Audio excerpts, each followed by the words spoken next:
अरे भाऊ, चंद्राला कोणी खातंय का? तर नाही, ती आपली पृथ्वी आहे जी चंद्रासमोर उभी राहून म्हणते मी फर्स्ट. आता हा काय विषय आहे सांगते. आधी फॉलो करा आणि व्हिडिओ शेवटपर्यंत बघा. बघा, सिंपल गोष्ट आहे. एका बाजूला सूर्य उभा आहे, दुसऱ्या बाजूला चंद्र, आणि मध्येच आपली पृथ्वी घुसते फोटो बॉम्बिंग करायला.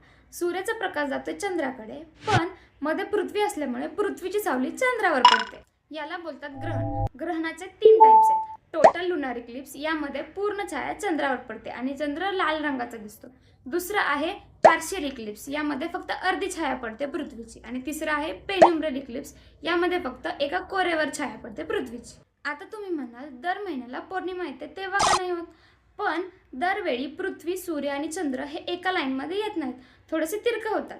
म्हणजे जसं की तुम्ही एका लाईनमध्ये उभे राहिल्यावरती थोडं तिरकं वाकून बघता, अगदी तसंच. पण कधी कधी परफेक्ट अलाइनमेंट होतं आणि त्यामुळे होतं ग्रहण. आता नेक्स्ट टाइम ज्यावेळी चंद्रग्रहण होईल त्यावेळी तुम्हाला माहीत असेल की ती पृथ्वी आहे जिने चंद्राला फोटो बॉम्ब केले. आणि शेअर करा त्या फ्रेंडला जो जॉग्राफीमध्ये फेल झाला होता.